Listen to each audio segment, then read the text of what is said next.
Hello guys, welcome to Answers Viewers. ഇന്ന് നമ്മളിവിടെ ചർച്ച ചെയ്യുന്നത് കോമൺ ഡൗട്ട്സ് എന്നുള്ള ഒരു പ്രോഗ്രാമാണ്. നമ്മൾ മുമ്പ് ചെയ്തു വന്നിരുന്നു. അതായത് നമുക്കിടയിലുള്ള സ്മാർട്ട് ഫോൺ റിലേറ്റഡ് ആയിട്ടുള്ള പല സംശയങ്ങളും അതിനെക്കുറിച്ചും ചർച്ച ചെയ്യുക, അതിൻ്റെ സംശയങ്ങൾ തീർക്കുക എന്നുള്ള രീതിയിലായിരുന്നു. അതെന്നാൽ ഏകദേശം 8 ടോപ്പിക്കോളം നമ്മൾ ചെയ്തു. നിങ്ങൾ കണ്ടിട്ടില്ലെങ്കിൽ അത് കാണാനുള്ള ഒരു പ്ലേലിസ്റ്റ് ഇവിടെ ഐ ബട്ടൺ കൊടുക്കുന്നുണ്ട്.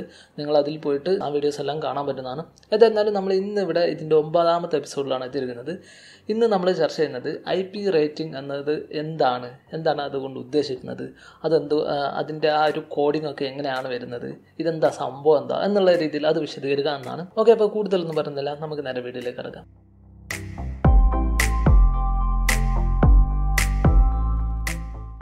ഓക്കെ, അപ്പോൾ IP റേറ്റിംഗ് എന്ന് പറയുന്നത് സിമ്പിളായിട്ട് അതിൻ്റെ ഫുൾ ഫോം ആയിട്ട് നമ്മൾ പറയുകയാണെങ്കിൽ ഇൻഗ്രസ് പ്രൊട്ടക്ഷൻ റേറ്റിംഗ് എന്നാണ്.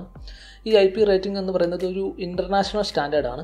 അതായത് EN 60529 എന്ന് പറയുന്ന ഒരു സ്റ്റാൻഡേർഡാണ്. അതായത് ഒരു ഇലക്ട്രിക്കൽ പ്രോഡക്റ്റ്, ഒരു ക്ലോസ് ചെയ്തേക്കുന്ന ഇലക്ട്രിക്കൽ പ്രോഡക്റ്റിലേക്ക് അതിലേക്ക് പുറത്തുനിന്നുള്ള ഒബ്ജക്റ്റിനെ എത്രത്തോളം അത് റെസിസ്റ്റ് ചെയ്യും എന്നാണ്.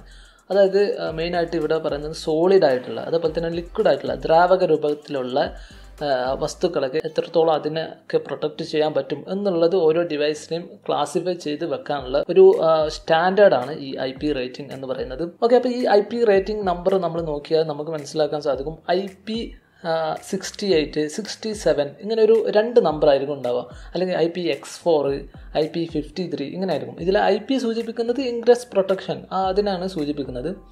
അതുപോലെ തന്നെ ഇതിലെ ഈ 2 നമ്പറിൽ ഫസ്റ്റ് നമ്പറിനെ സൂചിപ്പിക്കുന്നത് സോളിഡ് സ്റ്റേറ്റ് ഒബ്ജക്റ്റിനെ എത്രത്തോളം പ്രൊട്ടക്റ്റ് ചെയ്യും എന്നാണ്. ഇതിലെ രണ്ടാമത്തതിനെ സൂചിപ്പിക്കുന്നത് ലിക്വിഡ് ആയിട്ടുള്ള ഒബ്ജക്റ്റിനെ എത്രത്തോളം ഇത് പ്രൊട്ടക്റ്റ് ചെയ്യും എന്നുള്ള നമ്പറിംഗ് ആണ് സൂചിപ്പിക്കുന്നത്.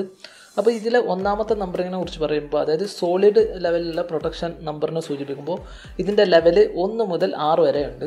അതായത് 1 എന്ന് പറയുമ്പോൾ ഏകദേശം 5 സെൻറ്റിമീറ്റർ വരെയുള്ള വസ്തുവിനെ വരെ ഇത് പ്രൊട്ടക്റ്റ് ചെയ്യും. അതിനേക്കാൾ മുകളിലുള്ള വസ്തുവൊന്നും ഇതിനുള്ളിലേക്ക് കടക്കില്ല. ഇനിയിപ്പോൾ ഈ നമ്പറിങ് 2 ആണ് എന്നുണ്ടെങ്കിൽ അതിനർത്ഥം എന്ന് പറയുന്നത് ഏകദേശം 1.2 സെൻറ്റിമീറ്റർ റേഞ്ചിലുള്ള വസ്തുക്കൾ വരെ പ്രൊട്ടക്റ്റ് ചെയ്യും എന്നാണ് അതുകൊണ്ട് അർത്ഥമാക്കുന്നത്. ഇനിയിപ്പോൾ 3 എന്നാണെങ്കിൽ ഏകദേശം 2.5 മില്ലിമീറ്റർ, അത്രയും ചെറിയൊരു ഒബ്ജക്റ്റിനെ വരെ അത് പ്രൊട്ടക്റ്റ് ചെയ്യും എന്നാണ് സൂചിപ്പിക്കുന്നത്. ഇനിയിപ്പോൾ അടുത്തത് 4 എന്നാണെങ്കിൽ ഏകദേശം 1 മില്ലിമീറ്റർ വരെയുള്ള വസ്തുവിനെ പ്രൊട്ടക്റ്റ് ചെയ്യും. 5 എന്നാണെങ്കിൽ ഏകദേശം ഡസ്റ്റ് പാർട്ടിക്കിളിനെ, ഇതിനെ ഡാമേജ് വരുത്തുന്ന രീതിയിലുള്ള ഡസ്റ്റ് പാർട്ടിക്കിളിനൊക്കെ പ്രൊട്ടക്റ്റ് ചെയ്യും എന്നാണ് സൂചിപ്പിക്കുന്നത്. ഇനിയിപ്പോൾ ആ നമ്പർ 6 ആണെന്നുണ്ടെങ്കിൽ ഏത് ടൈപ്പുള്ള സോളിഡ് ആയിട്ടുള്ള ഡസ്റ്റ് പാർട്ടിക്കിളിനെയും, എന്ത് വളരെ മൈന്യൂട്ടായിട്ടുള്ള ഡസ്റ്റിനെയും അത് പ്രൊട്ടക്റ്റ് ചെയ്യും എന്നാണ് ഈ 6 കൊണ്ട് ഉദ്ദേശിക്കുന്നത്. 6 വരെയാണ് ഈ സോളിഡ് ലെവലിൽ, അതായത് 1ാമത്തെ കോഡിങ്ങിന് അതിൻ്റെ മാക്സിമം വാല്യൂ 6 വരെയാണ്.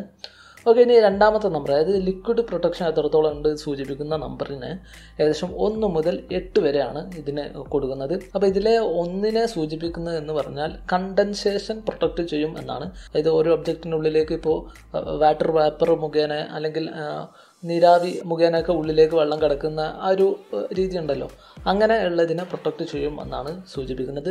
ഇനി ഈ നമ്പർ 2 ആണ് എന്നുണ്ടെങ്കിൽ ഏകദേശം ഒരു ഫോണ് അല്ലെങ്കിൽ എന്തെങ്കിലും ഒരു ഒബ്ജക്റ്റ് ഇങ്ങനെ ഒരു ഏകദേശം 15 ഡിഗ്രി, അതായത് നേരെ ഇത് 0 വെർട്ടിക്കലി ഇത് 0 ഡിഗ്രി ആണെന്നുണ്ടെങ്കിൽ അതിനോട് ഏകദേശം 15 ഡിഗ്രിയിൽ ഒരു ചെരുവിൽ മുകളിൽ നിന്ന് വെള്ളം ഡ്രോപ്പായിട്ട് ഉറ്റുകയാണെങ്കിൽ ഇതിലേക്ക് ഡാമേജ് വരില്ല എന്നാണ് അതിനെ സൂചിപ്പിക്കുന്നത്. ഇനിയിപ്പോൾ ഈ റേറ്റിംഗ് 3 ആണ് എന്നുണ്ടെങ്കിൽ അതിൻ്റെ അർത്ഥം എന്ന് പറയുന്നത് ഏകദേശം നേരത്തെ പറഞ്ഞ് 15 ഡിഗ്രി ആണ്, വെർട്ടിക്കലിൽ നിന്നും 15 ഡിഗ്രി, ഇനിയിപ്പോൾ ഏകദേശം 60 ഡിഗ്രി വരെ ഇങ്ങനെ, അതായത് ഇത്രയും ചെരുവിൽ ഇപ്പോൾ വെള്ളം വന്നാൽ അത്രയും കുറേ നേരം കൂടി ഈ ഒബ്ജക്റ്റിലുണ്ടാവും. ഇതിൽ ഡ്രോപ്പായിട്ടല്ല, ഏകദേശം സ്പ്രേ ആയിട്ട് ഈ ഒരു ഡയറക്ഷനിൽ മുകളിൽ നിന്ന് സ്പ്രേ വന്നാലും പ്രശ്നം ഉണ്ടാവില്ല എന്നാണ് ഇതിനെ സൂചിപ്പിക്കുന്നത്. ഇനിയിപ്പോൾ ഈ റേറ്റിംഗ് 4 ആണ് എന്നുണ്ടെങ്കിൽ ഏത് ഡയറക്ഷനിൽ നിന്നുള്ള വാട്ടർ സ്പ്രേയിനെയും പ്രൊട്ടക്റ്റ് ചെയ്യും എന്നാണ്. വലിയ രീതിയിലുള്ള വെള്ളത്തിൻ്റെ ഫോഴ്സും അതേപോലെ തന്നെ വെള്ളത്തിലേക്ക് വീണാലൊന്നും ഇത് പ്രൊട്ടക്റ്റ് ചെയ്യുമെന്ന് ഒരിക്കലും അർത്ഥമില്ല.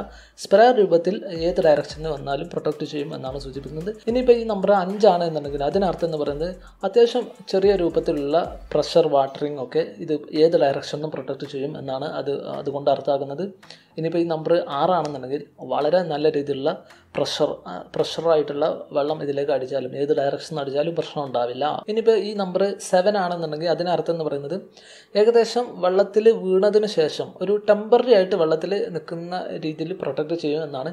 ഏകദേശം 15 സെൻറ്റിമീറ്റർ മുതൽ 1 മീറ്റർ വരെ താഴേക്ക് പോയാലും ഇതിന് ഡാമേജ് ഒന്നും വരില്ല എന്നുള്ള രീതിയിലാണ്. പക്ഷേ കൂടുതൽ ഒരുപാട് ടൈം നിന്നാലും പ്രശ്നമില്ല എന്ന് ഇതുകൊണ്ട് അർത്ഥമാകുന്നില്ല. ഇനിയിപ്പോൾ ഈ നമ്പർ 8 ആണ് എന്നുണ്ടെങ്കിൽ ഒരുപാട് ടൈം നേരത്തേക്ക് ഇത് വെള്ളത്തിൽ വീണാലും, അതായത് കുറച്ചുകൂടി ഡീപ്പായിട്ട് വെള്ളത്തിൽ പോയാലും പ്രശ്നം ഉണ്ടാവില്ല എന്നാണ്. ഈ രണ്ടാമത്തെ നമ്പറിൽ ഏറ്റവും മാക്സിമം വാല്യൂ 8 വരെയാണെന്ന് നമ്മൾ ഓൾറെഡി പറഞ്ഞു. അതിപ്പോൾ നമുക്ക് പറയാൻ സാധിക്കും ഏറ്റവും ബെസ്റ്റായിട്ട് പ്രൊട്ടക്ഷൻ കൊടുക്കുന്നത് ഏതാണെന്ന് വെച്ചാൽ സോളിഡിൽ 6ഉം അതുപോലെ തന്നെ ലിക്വിഡിൽ 8ഉം കൊടുക്കുന്ന IP68 ഇതായിരിക്കും ഏറ്റവും കൂടുതൽ പ്രൊട്ടക്ഷൻ എന്ന് പറയുന്നത്. ഓക്കെ, അപ്പോൾ നമ്മൾ നോക്കുകയാണെങ്കിൽ IP68 റേറ്റിംഗ് ഉള്ള ഒരുപാട് ഫോണുകൾ ഫ്ലാഗ്ഷിപ്പ് ലെവലിൽ അവൈലബിൾ ആണ്. ഇനിയിപ്പോൾ നമ്മൾ നോക്കുകയാണെങ്കിൽ ഇപ്പോൾ ലേറ്റസ്റ്റ് ആയിട്ട് ഇറങ്ങിയ പോക്കോ X3യിൽ IP53 ഉണ്ട് എന്നാണ് പറയുന്നത്.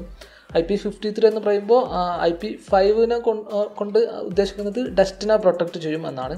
ഇനിയിപ്പോൾ അതിലെ 3 സൂചിപ്പിക്കുന്നത് എന്താണെന്ന് വെച്ചാൽ ഏകദേശം 60 ഡിഗ്രിയിൽ ഫോൺ നിൽക്കുകയാണെങ്കിൽ മുകളിൽ നിന്ന് ഒരു വാട്ടർ സ്പ്രേ അടിച്ചാലും പ്രശ്നം ഉണ്ടാവില്ല എന്നാണ്. അപ്പോൾ ഈ IP53 റേറ്റിംഗ് ഉണ്ട് പോക്കോ X3 എന്ന് വിചാരിച്ച് വെള്ളത്തിലിട്ടാൽ ചിലപ്പോൾ പണി കിട്ടാൻ ചാൻസ് ഉണ്ട് എന്ന് നമുക്ക് മനസ്സിലാക്കാൻ സാധിക്കും. അതേപോലെ തന്നെ ചില റേറ്റിംഗ് നിങ്ങൾ കണ്ടിരിക്കും X എന്ന് ഇട്ടേക്കുന്നത്, അതായത് IP-X4 അല്ലെങ്കിൽ IP5X എന്നുള്ള രീതിയിൽ കാണാൻ സാധിക്കും. ഈ എക്സിനെ സൂചിപ്പിക്കുന്നത് എന്താണെന്ന് വെച്ചാൽ അത് ആ ഒരു കാര്യത്തിൽ ഇവർ ടെസ്റ്റ് ചെയ്തിട്ടില്ല എന്നാണ്. അതായത് ഒന്നാമത്തെ സ്ഥാനത്താണ് എക്സ് എന്നുണ്ടെങ്കിൽ അവർ സോളിഡിൽ ടെസ്റ്റ് ചെയ്തിട്ടില്ല, രണ്ടാമത്തേതിലാണ് എക്സ് എന്നുണ്ടെങ്കിൽ അവർ ലിക്വിഡിൽ ടെസ്റ്റ് ചെയ്തിട്ടില്ല എന്നാണ്. അതിന് റേറ്റിംഗ് ഇല്ല എന്നാണ് അതുകൊണ്ട് അർത്ഥമാക്കുന്നത്. ഇപ്പോൾ ചില വിയറിംഗ് ഡിവൈസ്, അതായത് ബ്ലൂടൂത്ത് ഡിവൈസുകൾക്കൊക്കെ നമ്മൾ കാണാൻ സാധിക്കും IP-X4 റേറ്റിംഗ് ആയിരിക്കും.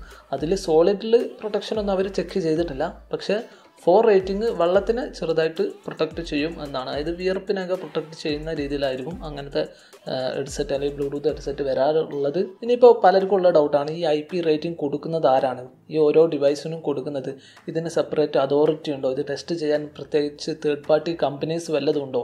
ഇപ്പോൾ ക്യാമറയിലൊക്കെ DxOമാർക്കൊക്കെ വേറൊരു തേർഡ് പാർട്ടി കമ്പനിയാണ് ചെയ്യുന്നത്, അതേപോലെ എങ്ങനെയെങ്കിലും ഉണ്ടോ എന്നുള്ളൊരു ഡൗട്ടായിരിക്കും. എനിക്കുണ്ടായിരുന്ന ഡൗട്ടായിരുന്നു.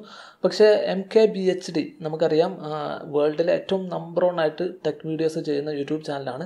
അദ്ദേഹം കാൾപൈ അറിയോ, OnePlusൻ്റെ CEO ആണ്. അദ്ദേഹമായിട്ട് ഒരു ഡിസ്കഷൻ ഉണ്ട്. ആ വീഡിയോയിൽ അദ്ദേഹം പറയുന്നുണ്ട് ഇത് ടെസ്റ്റ് ചെയ്യുന്നതിന് പ്രത്യേക അതോറിറ്റിയോ കാര്യങ്ങളോ ഒന്നും ഇല്ല. അന്നാണ് ഞാൻ ഈ സംഭവം മനസ്സിലാക്കുന്നത്, ഈ സത്യം മനസ്സിലാക്കുന്നത്. അപ്പോൾ അദ്ദേഹം പറയുന്നത് എന്താണെന്ന് വെച്ചാൽ ഇതിൽ പ്രത്യേകിച്ച് ഒരു അതോറിറ്റിയോ തേർഡ് പാർട്ടി അതോറിറ്റിയോ അല്ലെങ്കിൽ കമ്പനീസ് ഒന്നും ഇല്ല അത് ടെസ്റ്റ് ചെയ്യാൻ. ഇവർ മാനുഫാക്ചറുടെ ഇടയിൽ കോമൺ ആയിട്ട് വരുന്ന ടെസ്റ്റിംഗ് പ്രൊസീജിയറായിട്ട് വരുന്ന ഒരു സംഭവമുണ്ട്. അത് വെച്ചിട്ട് അങ്ങനത്തെ എക്യുപ്മെൻ്റ് ഒക്കെ ഉണ്ട്, അതൊക്കെ വെച്ചിട്ടാണ് ഇവർ ടെസ്റ്റ് ചെയ്തിട്ട് ഇവരുടെ ഡിവൈസിന് അങ്ങനെ റേറ്റിംഗ് കൊടുക്കാൻ പറ്റുമോ എന്നുള്ള രീതിയിൽ ഇവർ ടെസ്റ്റ് ചെയ്തിട്ടാണ് ഇവർ ഈ റേറ്റിംഗ് കൊടുക്കുന്നത്. അപ്പോൾ ഒരു കോമൺ ആയിട്ട് യൂസ് ചെയ്യുന്ന ഒരു സ്റ്റാൻഡേർഡാണ് ഇത്, അല്ലാതെ പുറത്തുനിന്ന് ഒരു സർട്ടിഫിക്കേഷനോ കാര്യങ്ങളോ കൊടുക്കുകയല്ല. അപ്പോൾ ഇത്രയേ ഉള്ളൂ. നിങ്ങൾക്ക് ഏകദേശം ഒരു ധാരണ കിട്ടിയിട്ടുണ്ടായിരുമോ എന്ന് വിചാരിക്കുന്നു. ഓക്കെ, അപ്പോൾ നിങ്ങൾക്ക് ഈ വീഡിയോ ഇഷ്ടപ്പെട്ട അല്ലെങ്കിൽ ഉപകാരപ്പെട്ടെങ്കിൽ തീർച്ചയായിട്ടും ലൈക്ക് അടിക്കുക. അതുപോലെ തന്നെ നിങ്ങളിവിടെ പുതിയതാണെങ്കിൽ ഈ ചാനലിലെ മറ്റുള്ള വീഡിയോസും കണ്ടു നോക്കുക. ആ വീഡിയോസ് നിങ്ങൾക്ക് ഉപകാരപ്പെടുന്നു അല്ലെങ്കിൽ ഇഷ്ടപ്പെടുന്നെങ്കിൽ തീർച്ചയായിട്ടും ആൻസേഴ്സ് വീസ് എന്ന ഈ ചാനൽ സബ്സ്ക്രൈബ് ചെയ്യുക. Okay, that's all. Thanks for watching this video.